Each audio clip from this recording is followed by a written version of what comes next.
Well, good morning, world, and welcome to PrepperCon Radio. I am your host, Scott Stallings, with co-host, as always, Mr. Shane, the prepared guy. Yes, I am Awesome here, stuff. and I try and get into politics, and I tell you, it just doesn't ring true, man. I just have no passion for it. I mean, I try to stay involved, I try to stay educated, and make the right choices, but man, I don't have it. It's just not in me, I tell you. Somehow last night, we were, it's caucus, well, yesterday was caucus day in Utah. Last night, we were at our precinct, and somehow I was nominated for president. No, not president, just kidding. I'd run for president. I'd do it. I was actually nominated for a county delegate. And the delegate day actually happens to land on April 16th, which is the only requirement that you have to fulfill for the whole year. I have to go to this PrepperCon. big long thing all day long, and so I had to decline down, so I'm an alternate, but I don't even know if that'll even work. But we need to get involved. More than anything, you just need to be aware of what's going on and make sure you're voting. Huge election time.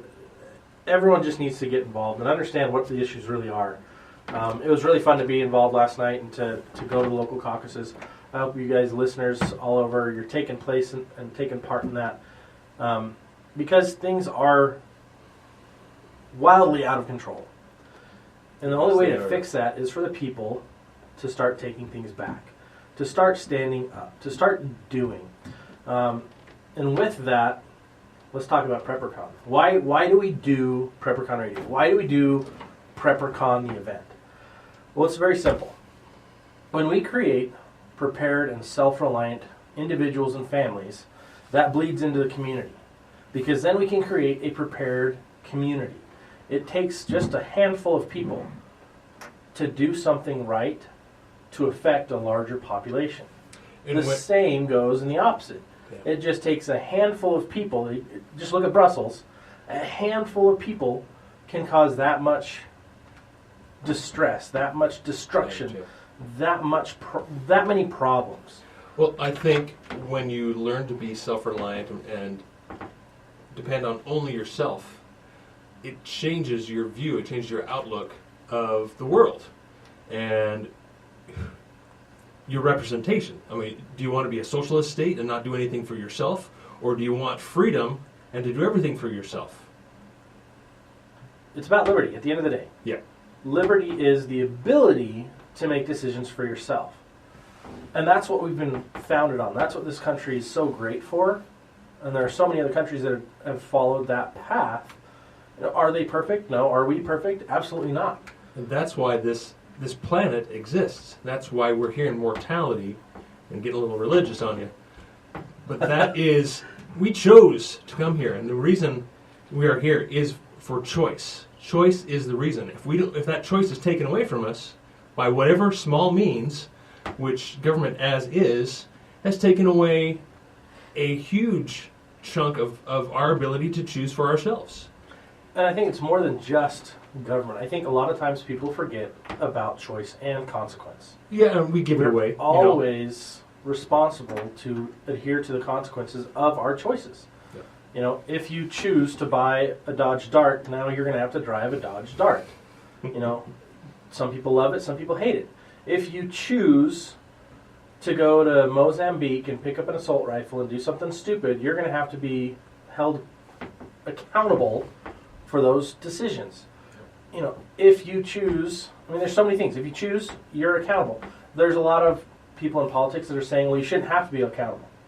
Yeah. Bullcrap. That's just part of life. You are accountable. That's right. If you choose to be more self-reliant, guess what? The blessing of that is, it's that you're less reliant on the grid. You're less reliant on the government. You're less reliant on someone else having to come save your butt when crap happens. If you lose your job, you're less reliant on someone else helping you. You've got money, you've got cash set aside, you've got food set aside, you've got skills, you can get through that trial. And if you give away your self-reliance, you're just asking for more fear. There's more fear in your life, and so you want someone else to take care of you.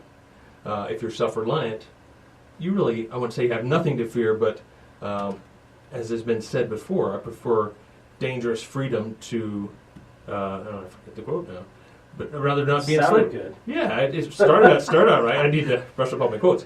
But I'd much rather have freedom and have to defend myself by my own means than give away my freedoms for someone else to protect me. Absolutely. And I think also we forget is one of the biggest freedom takers is debt. Yep. Consumer debt. You guys, if you're listening to this and you've got massive amounts of credit card debt, you're doing it wrong. We need to get rid of that debt because we're enslaved to whoever holds that debt over our heads. Absolutely. Get out of the system. I have so many friends and acquaintances and so forth that basically they have no cash in their pocket. They think it's crazy when people don't have a bank account. I would love to not have a bank account, but I got to be able to pay the mortgage. I got to send money electronically. So it's a necessary evil if you ask me. But I understand why someone wouldn't want to have a bank account, and I would prefer to live that way. It'd be a lot easier, but if you could get to that point. There are many people out there that they just don't understand. Well, why wouldn't you have a bank account? You need to get out of the system. You need to get your cash out of the bank, except for what you need to live on. Turn those U.S. dollars, that currency, into real money.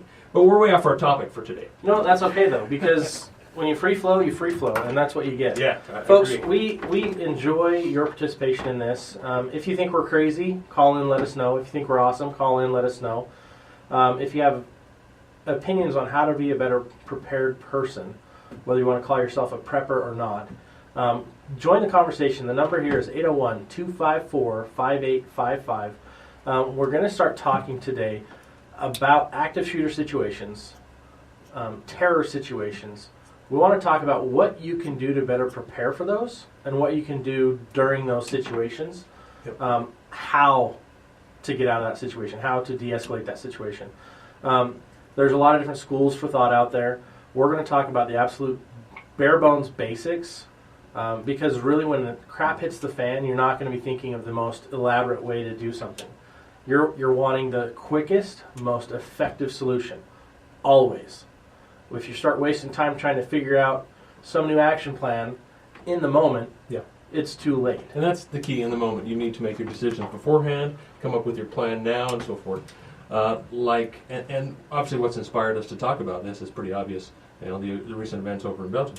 But, and I think that, there's a lot of fear out there, and preparedness dispels fear. Even having a simple plan, okay, if this happens, we're going to this place. If this happens, this is our plan. This is what we're going to do. That provides a lot of comfort. Exactly. Right before this happened, my wife actually went out of town this last weekend, and she went to Florida.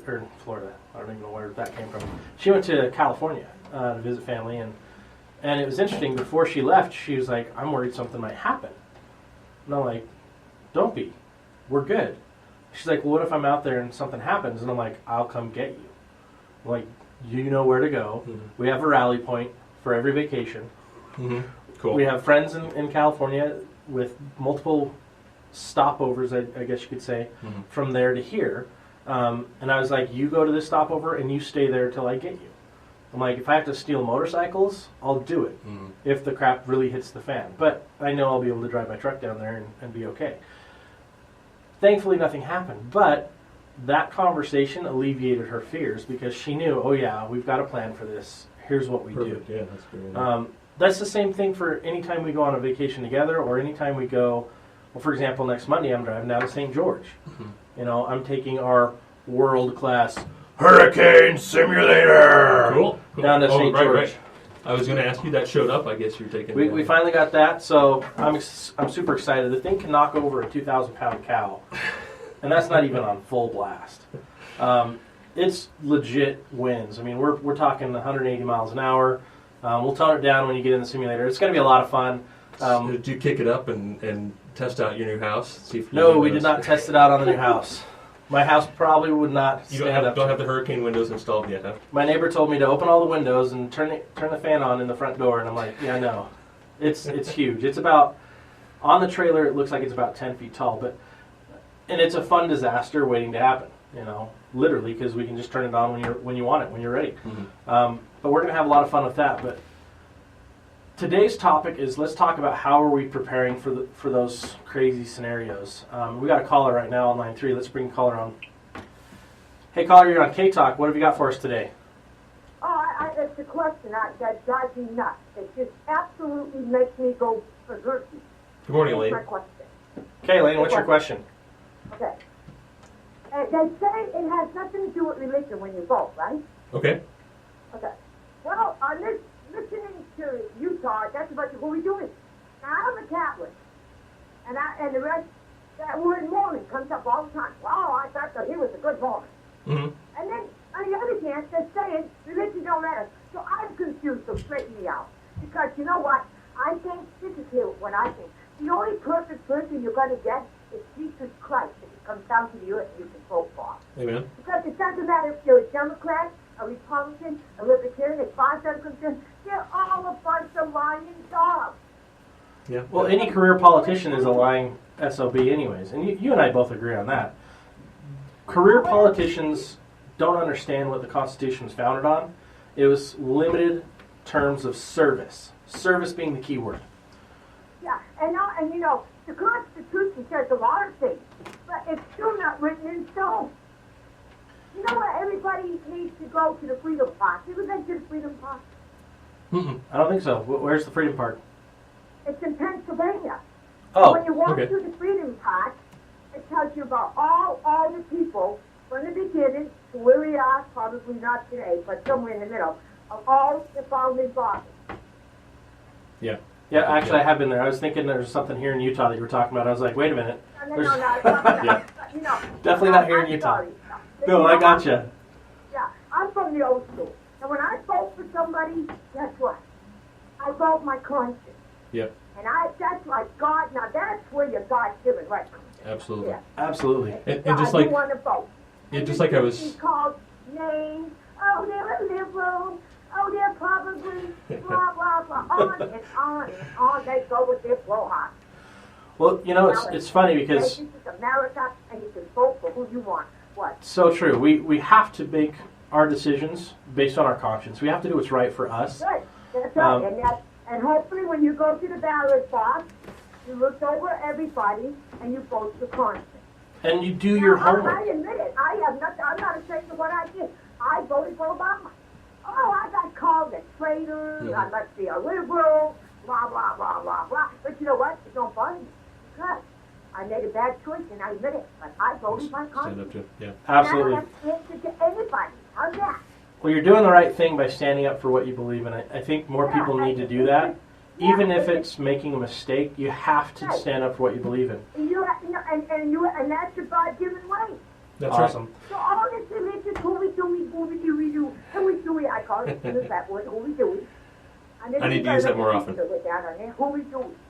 Okay, hooey-dooey. Well, thanks Awesome. for calling in, Elaine. It's an absolutely good point. I Yeah, think it, at the end of the day, we are voting with good people. We voted, and we probably didn't vote for who other people think that we should have, but that's still your God-given right. Absolutely. Hey, thank you so much for your call. yeah, and that's absolutely my Sorry for advice. rant. Thank No, you're good. Call again. And that's absolutely my advice as well. Just do the best you can. I mean, Absolutely. That's really it's your choice. It's up to you and no one else. And do the best you can. Well, we're actually running into commercial break here in a second. But going back to topic, it's all about preparedness. It's all about getting yourself ready for the unknown. You've got to do your homework. You've got to pay attention, both politically, but also situationally. Be situationally aware. And that's We're the gonna- first thing we're going to talk about when we come back is situational awareness. Absolutely. We'll be right back. You're listening to K-Talk Radio on AM 630.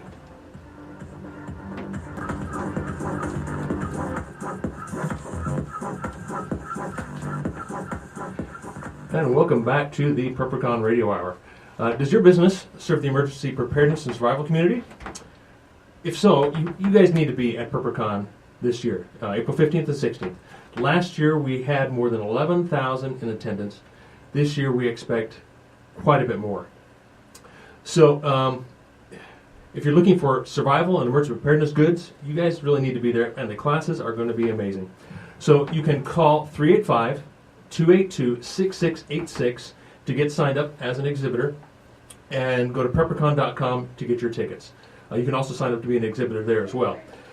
You really need to come and be part of the biggest and best emergency preparedness and survival expo in the nation. So that is April 15th and 16th, and we would love you. You're going to love being there. Absolutely. The fun thing about PrepperCon, well, everything's fun about PrepperCon. The cool thing about PrepperCon is we've got the coolest classes. We've got first-person shooter classes. We've got active shooter classes. We've got, and when I say first-person, I'm not talking video games. I'm talking simulations. You can actually learn how to be a better shooter with the training that we're going to have there. We've got Shoot House, so you can actually learn how to sweep your own home.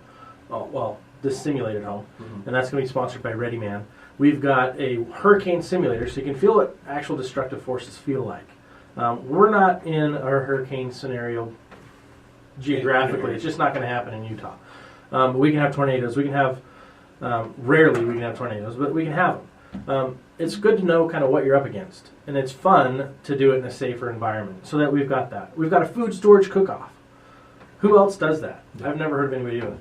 We've got the only modest fashion show. It's called Prepper Fash. All things tactical, practical, and goofy.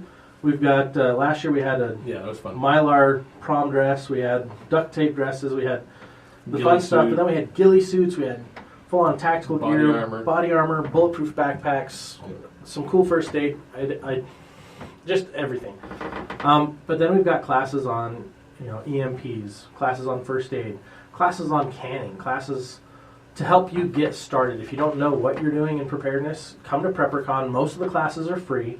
There's a few that are upgrades, like our CCW course, which is your weapons permit to carry concealed weapons in Utah. And I think we've got reciprocity with 36 other states. I'd have to double check that number because it fluctuates. It changes.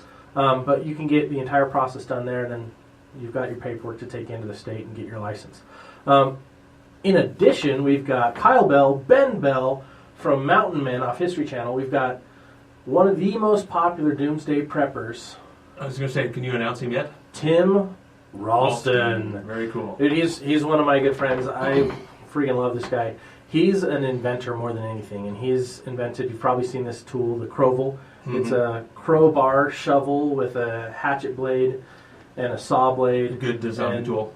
Yeah, it's a sweet zombie tool, also a great self-defense tool, but I think one of the most overlooked tools you need is a good crowbar, and this has that.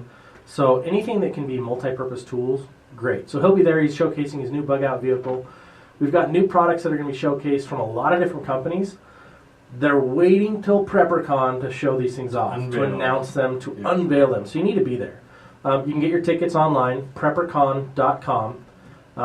If you click on the special offers page, you can get our Ultimate Survival Card. It's a credit card with 22 tools. And ReadyMan helped us build that. It's pretty awesome. I was toying around with that this weekend. A lot of fun? Yep. Absolutely. So check that out, preppercon.com, April 15th and 16th at the Southtown Expo. Now let's get back to our topic at hand, which is also going to be covered more in depth at PrepperCon. But we want to talk about terror situations and active shooter situations. The basics. Here's how you need to put together your plan of action now. Notice I say now, when you're safe, when you're out of harm's way. Put together a plan and practice it. Get used to it. Repeat it. Train your whole family on it. This is what you need to be doing. Number one is, first and foremost, situational awareness. Yeah, I think that really comes into play. Obviously, if there's some type of event and you're at home, okay, yeah, there's not much more you need to do than just have your supplies and account for your family and so forth, and make sure they get back to your home base. But what if you're out and about, and what if you're traveling, like at the airport or to California or whatever? Situational awareness, it takes a lot of practice. And what does situational awareness really mean? And I think, first of all, it's the right word that I really like is vigilant. Stay vigilant. It's like when you're at the swimming pool with your kids, and you've got some young kids that don't know how to swim, or they don't know how to swim very well. What do? Your eyes are constantly, at least this is me anyway. I'm not one of those parents that says, okay, I have to go throw your kids in the swimming pool and learn how to swim. No, I've got my eyes on them, and my eyes don't move from them until, as long as I know that they're safe. The next thing is to look for things that are out of place. one thing that I practice this pretty much wherever I go. I go to Walmart. I go grocery shopping, and and like I say, this takes practice. And so as you're out and about, try and notice people who maybe look out of place. I think there's one step we need to address before that. Yeah. Anytime you enter a building, the first thing you should do is identify where the exits Yeah, are. that was next on my list. First, know where your exits are.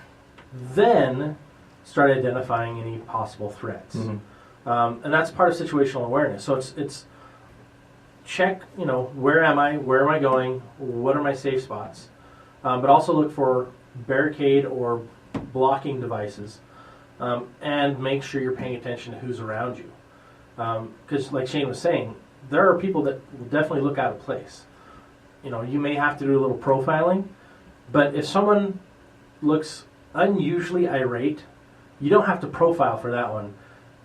Just keep an eye on it. Yeah, avoid it. And I think even before this, we maybe jumped the gun a little bit, is depending on where you go, where you're going, where you're traveling.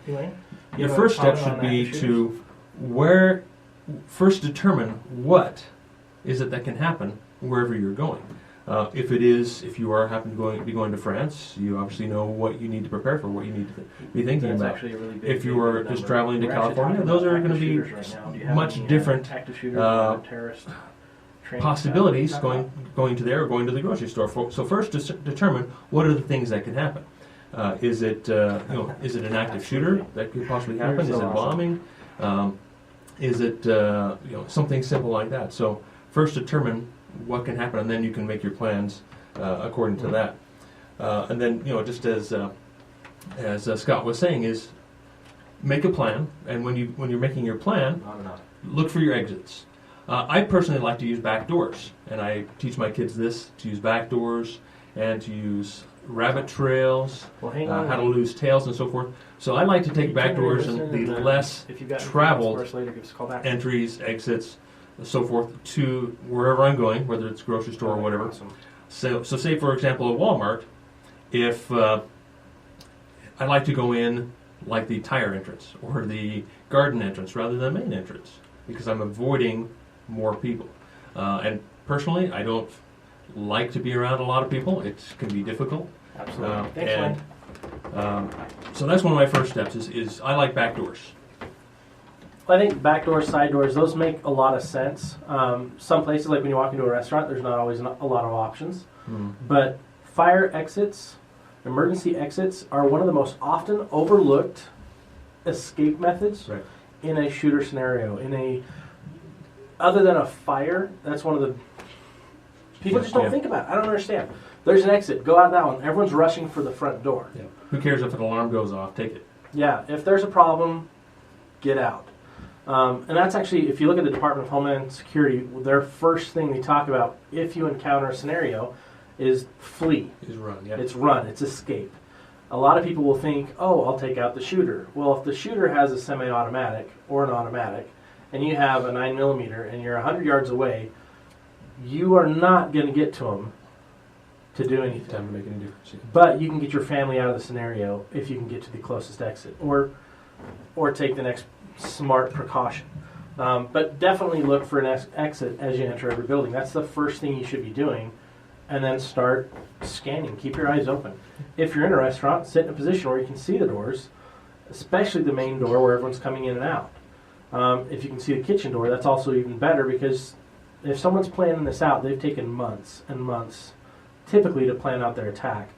They know exactly where they're going, where they're entering from, where they're exiting, what their strategies are, and they're not going to just walk right in through the front door typically with all the guns ablazing. They're going to walk in, get to where they want to be, and then start doing things that are bad. Yeah, and I think just being aware, get your heads out of your smart devices. Look up, be talking with your family, whoever you're sitting with. Like you say, if we're at a restaurant or wherever, be accountable to where everybody is at in relationship to where you are, and just keep another saying is keep your head on a swivel. Absolutely. Keep your eyes open and don't be paranoid. Maybe this kind of sounds like, okay, I'm going out in the public, I'm completely paranoid. No, it just means being aware of your surroundings. And don't be afraid to leave your belongings behind. So many people forget that, and they panic. Oh, my wallet, my wallet. Get this or that. Who cares? You can get a new driver's license. You can get new credit cards. You can replace that cash. You cannot replace yourself. You are irreplaceable. Your family is irreplaceable. Get out if you can. If you cannot get out, your next step is to hide out or to barricade. Find a safe place and get there until you can either A, respond, B, A, escape. You know, if the situation changes and you now have a clear exit path, take it. B, respond, or C, just shelter there. Stay there if you need to.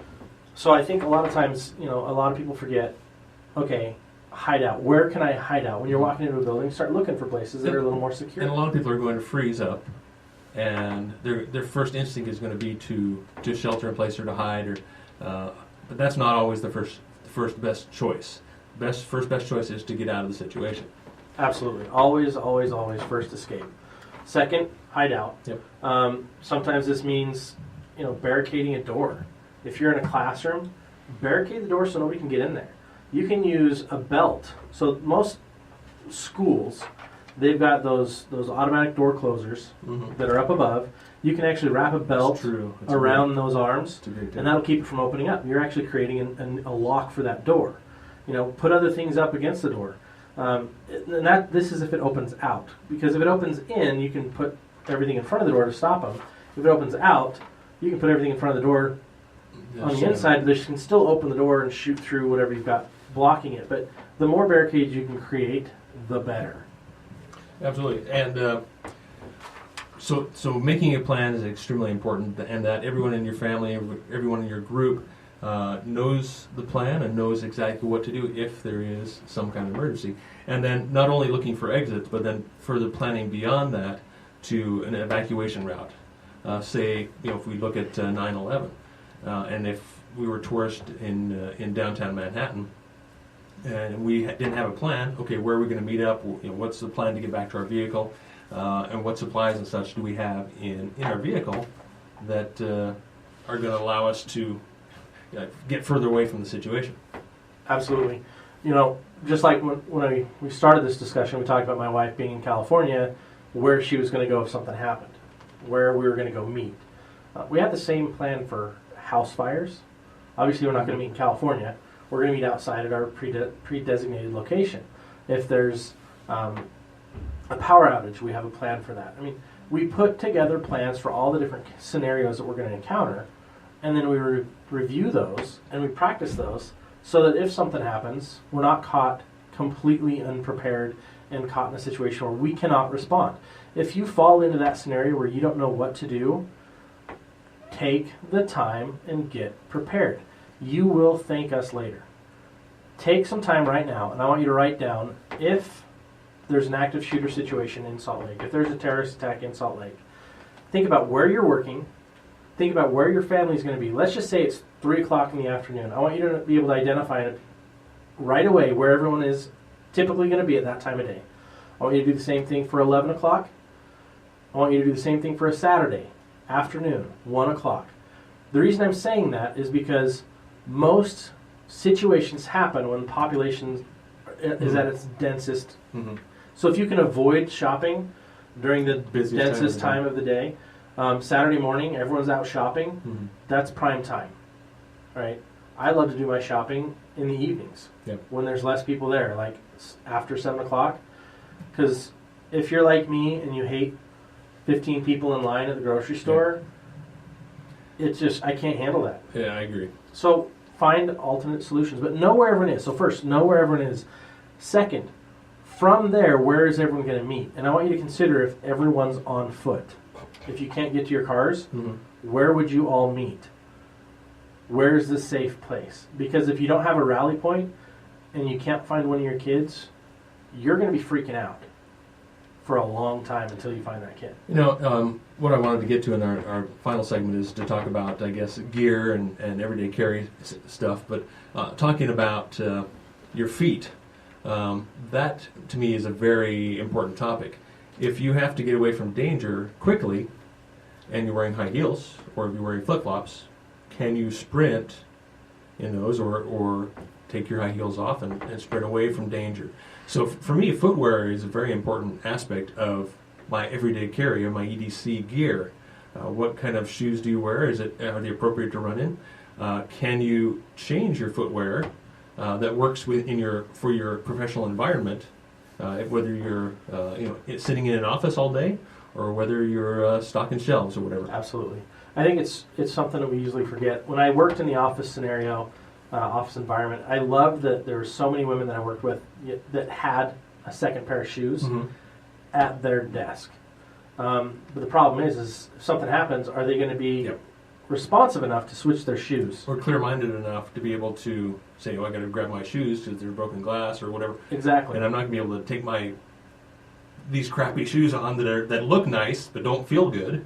Exactly. So don't fall victim to fashion just to look pretty. Yeah. Make sure that you're able to do what you need to do in times of emergency. I carry a second set of shoes in my car, but I always have. Guys are lucky. We don't have to worry about high heels. For some reason, fashion doesn't seem to matter as much to us guys. We just... If it works. Yeah, we're just... Our wives and loved ones tell us, make sure we've got our pants on when we leave the house, and we're pretty much good to go. Oh, you're zipped up. That's good. You're zipped up. Get out of here. Okay. But make sure that what you're wearing, you can get through something to get on to the next phase. Whether it's, middle of winter and you're wearing only shorts and a t-shirt, that's not going to get you through it. So you need to make sure you've got gear with you. And that's what we're going to talk about in the next segment. We're going to talk about what you can carry with you reasonably to be better prepared for these scenarios. We'll be right back after these messages from our sponsors. Hang in there, guys. Wow, we've got some weird music for this show. That's good stuff. You kidding me? We got an awesome call during the break. I'm going to bring Peter on. Peter, are you there?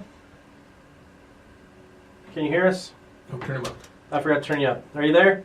Yeah. Awesome. So, Peter, let's go ahead and have you ask your question again. I think it's really pertinent, not just to what we're talking about, but in general for preparedness. Go for it.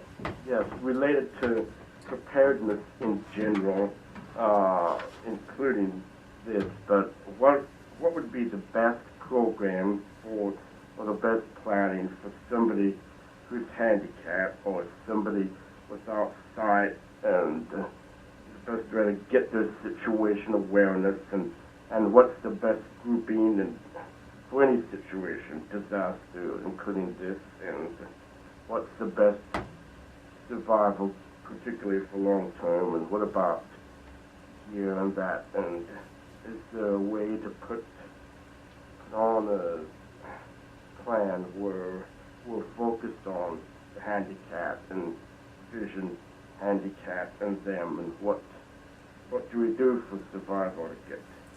I think those are some great questions. Appreciate your call. I think the number one thing is really there's safety in numbers. When you're living alone, there's a challenge inherently just with that, whether you're fully capable or whether you've got a handicap.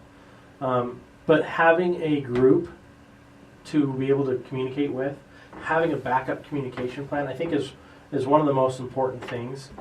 If something does happen, you've got other people who you're watching their back and they're watching yours. So if you're alone and something happens, someone's going to come check on you.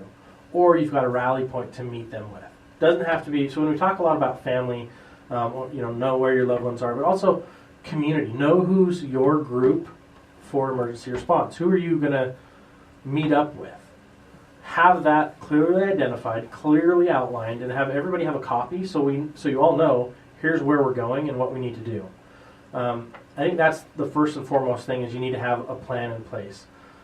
And it's really not different from anybody else's plan. It's just modified for your needs. Yeah. Everyone's going to take the same basic plan and then tweak it for their basic needs. I think that's your first thing. The second thing is to start with the basics. Start with getting some extra water. So if you have to shelter in place and stay where you are for an extended period of time, that you can do that reasonably. And get sanitation supplies. Also get extra food. If you've got at least a 3-week pantry to start, you're going to be okay to get through just most everything. Yeah, I think Scott has a really great point. Is that a lot of times I just kind of count on myself. I think, okay, I'm the one that has to be prepared. Whereas if we have a community, whether it be family or neighborhood or what have you, we need to work together and come up with a plan together to take care of each other, because that's really where true survival is going to come down to. It's when we've said it many times here, and I'm just going to repeat it, is to be the lone wolf is extremely difficult. It's harder to exist by yourself, to survive by yourself, than it is with your group or community. So I think it's a fantastic point. I think that actually brings me, Peter, to another point is at PrepperCon this April, we're going to have classes on all these topics, from the beginning of prepping all the way to the advanced, doomsday scenarios. We've got classes on just about everything, so make sure you make your way there. We've got, most of the classes are free, and we've got experts in those fields that are coming, and that's why we're doing this, is to help people of every walk, of every situation, to be able to put together their plan and feel more comfortable. It's not even comfortable and confident with their situation. There we go. So make sure you can get out there. We've got discount tickets online. Go ahead and check those out. But if anything, use it as a networking opportunity. If you don't have friends that are into preparedness or that are putting together plans, come make some new friends. Mm-hmm. We're going to be unveiling an app for the prepper community, which is a forum/community. It's separate from social media. It's preppers only. It's where you can learn about preparedness, but also where you can find people to connect with, mm-hmm. so that you can have those resource groups, so that you know who else you can count on, and they know that they can count on you for knowledge, for assistance, for camaraderie. And that's really what all of this is about, is helping people be more prepared and in strengthening those communities. Have we answered your questions for the most part? I think so, for the most part. Okay. So to get to an accessible way to get to the internet, I don't have that yet, and I'm trying to get it, but I'd have I'm not employed, and I'm trying to get employed, and so I don't have a high budget or high income yet. Well, I'm proud of you for working on that. I think my computer stuff has to be able to speak. And gotcha. That makes it so it's even less cheap. Yeah. Gotcha. So well, look to your community. Look to those around you. There will be plenty that would love to help. Definitely stay in touch with us. Shoot me an email when you get a chance, or at info@preppercon.com, and let's see if we can work something out for you. Let me get you some tickets for PrepperCon. That'd be great. Yeah, if I can get some assistance to get on and do it with me. Okay. Absolutely. I don't know how to do that yet. Will you find someone to help you get online, and I'll get you tickets to PrepperCon? Sound like a deal? I'll see what I can do. All right. Thanks, Peter. Thanks a lot. I love callers like Peter. He's doing everything he can to improve his situation. And I'm going to reward him for that. I'm going to see if I can get back in touch with him later. But the big thing is we need to be planning. We need to be aware. And that's when you start thinking, okay, first, if I'm in an active shooter situation, or if there is a terrorist situation locally, what happens? Where do I go? What do I do? It all starts right now. It's the planning. It's the preparation. That's going to, let me segue into gear. Yeah, absolutely. I think we talked a little bit about shoes. We talked a little bit about extra clothing. Those are vital. Always carry your everyday carry items. That doesn't mean you have to have them on your person, but they need to be within proximity. Meaning, I agree with that. And there are obviously a few things you need to have on your person, which yep. which you can reasonably carry, not necessarily through an airport. Exactly. That's a bad thing. But I think shoes are very important. Obviously, you've got to get yourself out of a situation. You need to have good footwear to do that. Second of all, obviously, have your bug out bag, have your bug home bag, whatever you want to call it, your go bag. Have that ready in your vehicle. For those non-prepper normalcies, it's like your 72-hour kit, but it's designed to get you to a destination. Or some people call it a get-home bag. Yeah, very kind of specific. It's highly specific. It's really designed for 24 to 48 hours to get you to your destination. If I'm in Ogden and something happens and all of a sudden I can't drive home, I'm going to be walking to Bounty. Yeah, exactly. So you need to think of those things. That's why shoes is so important. That's why extra water is so important. The necessities to get you to your rally point. That's what we're talking about for that bag. Absolutely.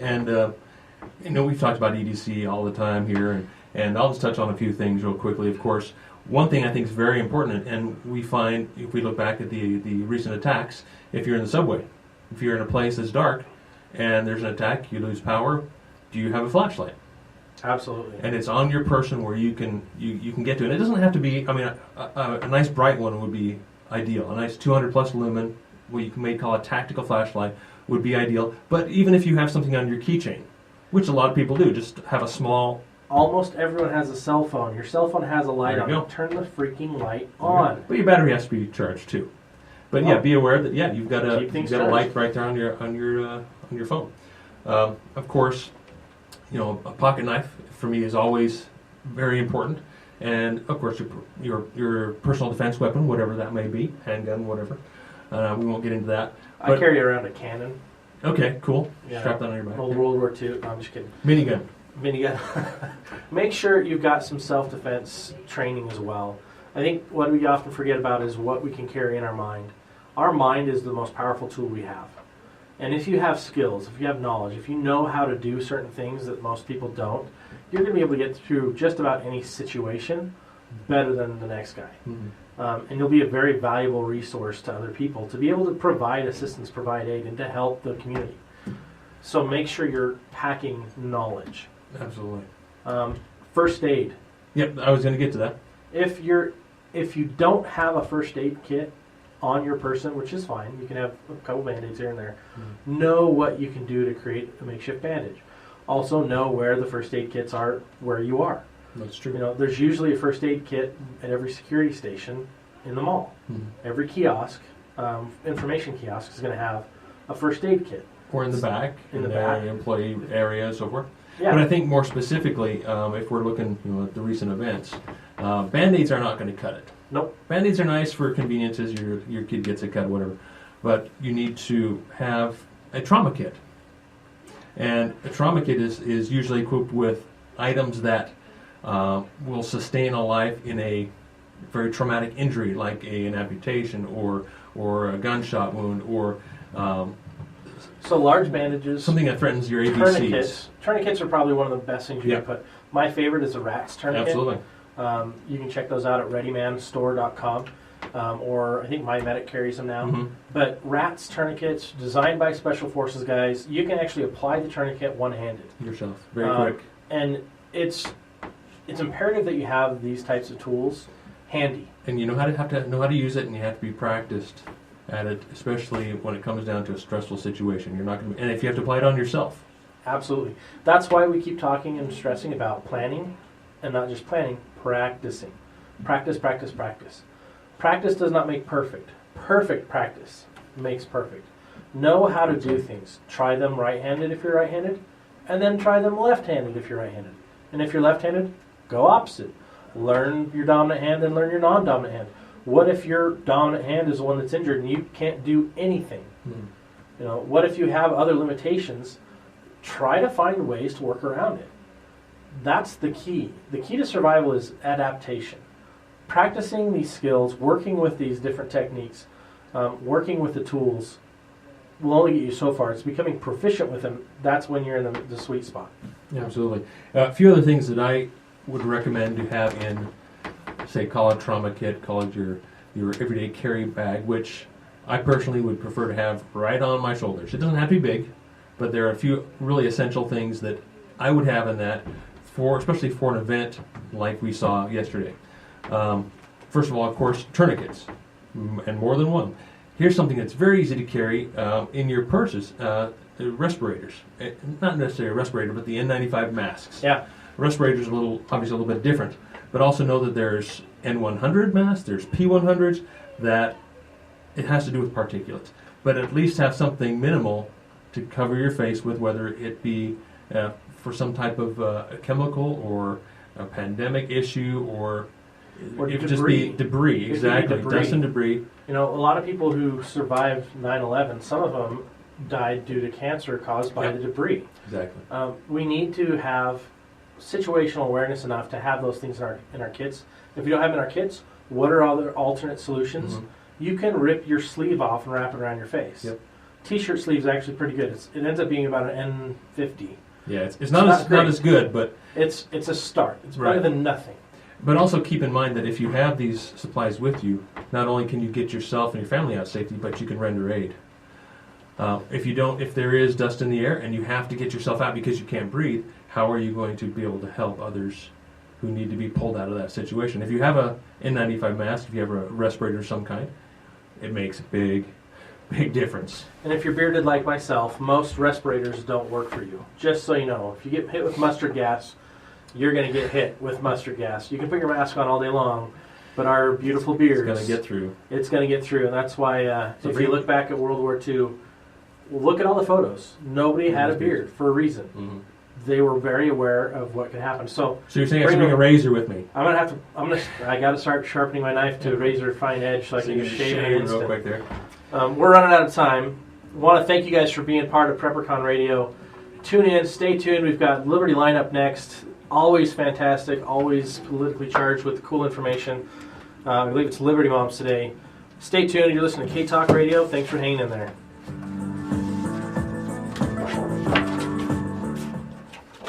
We all need a safe place to retreat to sometimes, whether you're planning to bug out for the apocalypse or want a quiet place to relax and get away to. UtahSafeHaven.com is your solution, founded by preppers for preppers. They have the best properties for sale, ranging from small campsites to 50 acres or more. Pricing starts at just $19.9.